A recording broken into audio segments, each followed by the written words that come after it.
করে দুজন মানুষের বাড়তি খরচ নেহাতি কম না। মাসে এসে আজ বেতন পেলাম। বিতিকে ডেকে জিজ্ঞেস করলাম, কি রে, কই থাকিস সারাদিন? সবসময় এমন মন মারা হয়ে থাকিস কেন? মা আর লুনা ছাদে গেছে শুকনো কাপড় আনতে।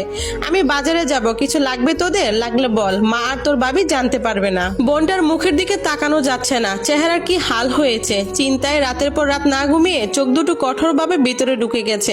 চাঁদ মাখা মুখটার কি স্ত্রী হয়েছে। দুধের আলতার গায়ের রং ছিল আমার বোনটার, অথচ ডিভোর্সের এই কয়েক মাসে যেন পাতিলের তলায় রূপ নিয়েছে। ও ঝরঝরে কেঁদে উঠলো, বলল, ভাইয়া মেয়েটার জ্বর দুদিন থেকে, বুকের দুধ ছাড়া বাড়তি কোনো খাবার মুখে দিতে পারি না ভয়ে। মা ফ্রিজ লক করে রাখে, ভাবিও নিষেধ করেছে ওনাকে না বলে যেন কোনো কিছু না ধরি। তার কান্না বড় কণ্ঠে কথাগুলো শুনে আমার চোখ ভিজে এলো। তাকে সান্ত্বনা দিয়ে বললাম, চিন্তা করিস না বোন, মানুষের খারাপ সময় আজীবন থাকে না, রাত যত গভীর হয় ভোর তত নিকটে আসে। আমি বাজার থেকে তোর মেয়ের জন্য কিছু খাবার দাবার নিয়ে আসবো, তুই তোর খাটের নিচে লুকিয়ে রাখিস, কেমন? বাবার বুলের খেসারত আজ বোনটাকে দিতে হচ্ছে। কত করে নিষেধ করেছি, কোনো বিদেশি ছেলের কাছে বিথিকে বিয়ে দিও না। মার অতি চালাকি আর লোভের কারণে বাবা আমাদের ভাই বোনদের কথা অগ্রাহ্য করে ছেলের কোনো খোঁজ খবর না নিয়ে তড়ি করে করে বিয়ে দিয়ে দিল।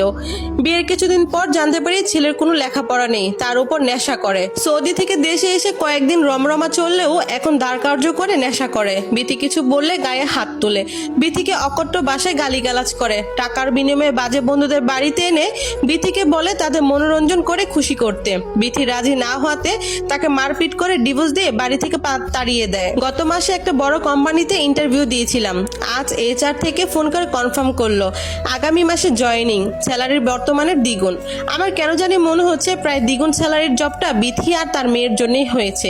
না হয় গত 12 বছরে আমি মনে হয় 12টা ইন্টারভিউ ফেস করেছি, অনেক ভালো ভালো ইন্টারভিউ দিয়েও 10% বাড়তি স্যালারি কোথাও ঢুকতে পারলাম না। অথচ এখন কোনো রকম প্রস্তুতি ছাড়াই হঠাৎ ইন্টারভিউ ফেস করে চাকরি হয়ে গেল, তাও আবার দ্বিগুণ স্যালারিতে। অবিশ্বাস্য ব্যাপার। অসহায় বোন ভাগ্নের রিজিক হয়তো আল্লাহ আমার মাধ্যমেই পাঠাচ্ছেন। যাক, বাসায় গিয়ে বিথিকে বলবো আর চিন্তা না করে আগামী মাস থেকে হাত খরচ বাবদ ওকে কিছু টাকা দেব, যেন ওদের মামের প্রয়োজনে মিটাতে পারে। সেই সাথে একটা সেলাই মেশিন কিনে দিব। বিয়ের আগে যুব উন্নয়ন থেকে ওর সেলাইয়ের ওপর প্রশিক্ষণ নেওয়া ছিল, সেই অভিজ্ঞতাকে কাজে লাগিয়ে ঘরে বসে যেন অনলাইনে একটা ছোটখাটো বিজনেস দাঁড় করাতে পারে।